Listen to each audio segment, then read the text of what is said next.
Hi everyone, welcome back to my channel. In today's video, let us solve some CPC exam practice questions. Watch this video till the end because this is going to be very important for your CPC exam practice. Let's start. Before that, don't forget to hit the like button, share this video and subscribe to my channel CodeMed Mastery. There will be 5 questions in this video. In the beginning, I will display all the 5 questions. Try to solve it by yourself.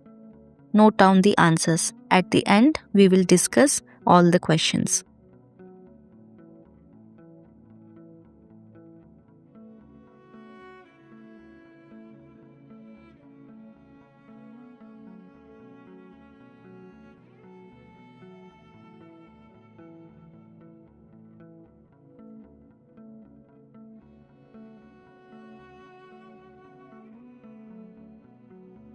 This is the first question.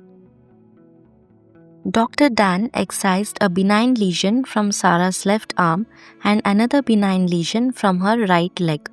The excised diameter lesion on the arm was 2 cm and the excised diameter lesion on the leg was 6.2 cm. How would you report this service? So this question is about lesion excision.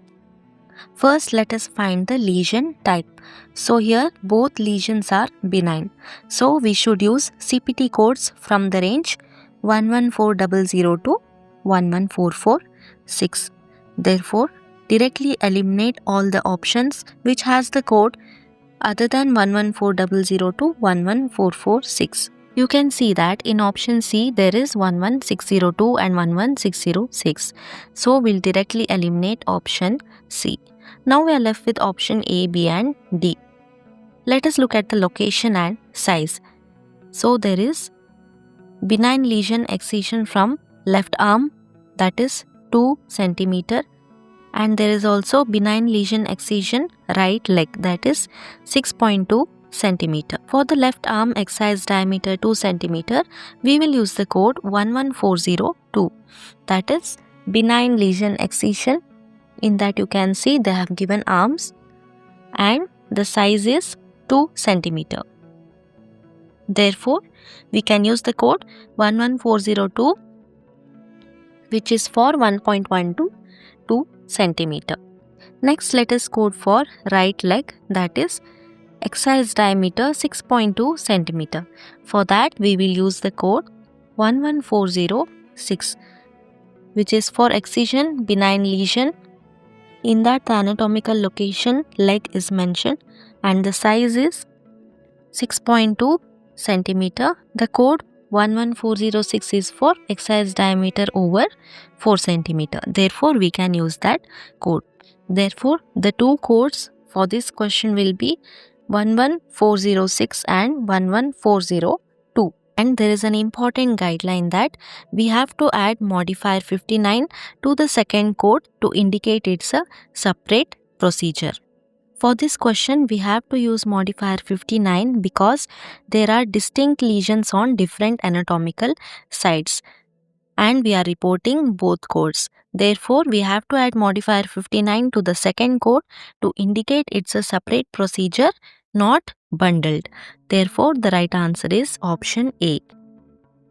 Next question. According to CPT guidance for repair, which modifier is reported when more than one classification of wounds is repaired? Let us check the options. Modifier 54 in option A is for surgical care only. That is not matching with the question. Therefore, we'll eliminate option A, and option B, modifier 25 is for significant separately identifiable E&M service by same physician or other qualified healthcare professional. It is used with E&M services, not procedural coding. Therefore, we'll eliminate option B. Option C, modifier 51 indicates multiple procedures, but it does not clarify distinct classifications. Therefore, we have to use modifier 59. Modifier 59 is used to indicate that the procedures are separate and distinct, even if they fall under the same CPT code family. Please note down this guideline. When more than one classification of wound is repaired, the more complicated repair is the primary procedure and modifier 59 is added to the code for the less complicated repair. You can write this guideline in your notes or in the CPT manual. Always remember that when you are coding a complex repair and simple repair in the same session, you have to code both of them. But you have to attach modifier 59 to the simpler one to show it is not part of the complex repair. Next question. A patient had 4 artificial cervical discs removed by total disc arthroplasty in an anterior approach. What CPT code should be used to report the additional levels? Check the code in option A 22527. It is for percutaneous intradiscal electrothermal annuloplasty, unilateral or bilateral, including fluoroscopic guidance, 1 or more additional levels. That is not matching with the question, therefore we'll eliminate option A. Now coming to option B, 0095T into 3. 0095T, that is category 3 code. It is for removal of total disc arthroplasty, artificial disc anterior approach, each additional interspace cervical.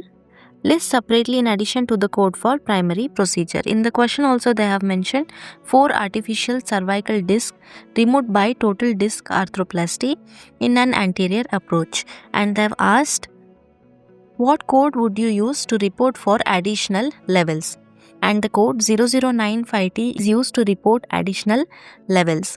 Therefore, it is the right answer. Option B is correct. They have given 0095T into 3 to reflect 3 additional cervical interspaces removed during the same surgical session. The primary code 22864 is not given in the options, but in the question they are asking which code would you use to report for additional levels. Therefore, 0095T into 3 is correct. Option C is wrong because 22534 is for arthrodesis lateral extracavitary technique including minimal discectomy to prepare interspace thoracic or lumbar. That is not matching with the question.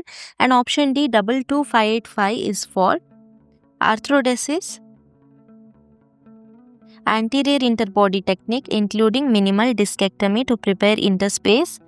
Each additional interspace they have given the code 22585.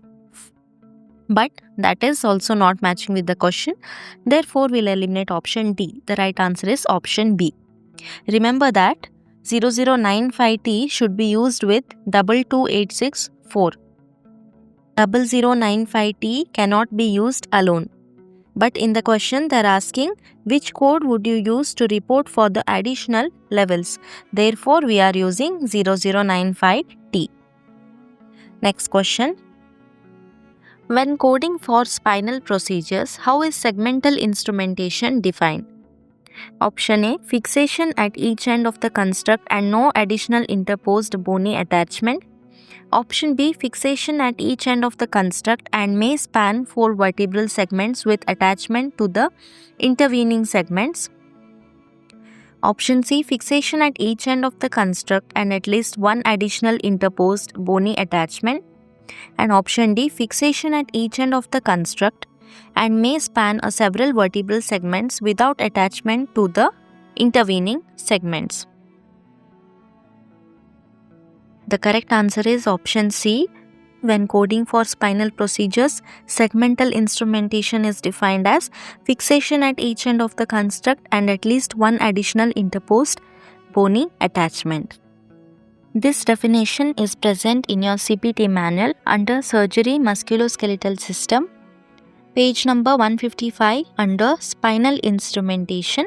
First paragraph they have given segmental instrumentation is defined as fixation at each end of the construct and at least 1 additional interposed bony attachment. Next question. A patient suffered a penetrating wound to his abdomen when he fell into a plate glass window. A surgeon performed wound exploration with enlargement, debridement and removal of glass from the site. The surgeon decided a laparotomy procedure was not necessary at this time. How would this procedure be reported? 20102 is for exploration of penetrating wound, abdomen, flank or back.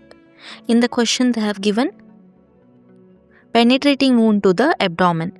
Therefore, it is matching with the question. The correct answer is option A, 20102. Let us check why option B is wrong. In option B, the first code is 49000.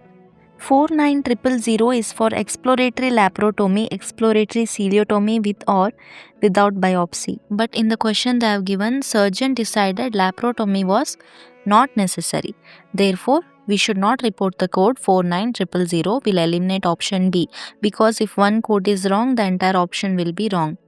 In option C, the first code is 20100, exploration of penetrating wound, neck. But in the question, the anatomical location is abdomen, not neck.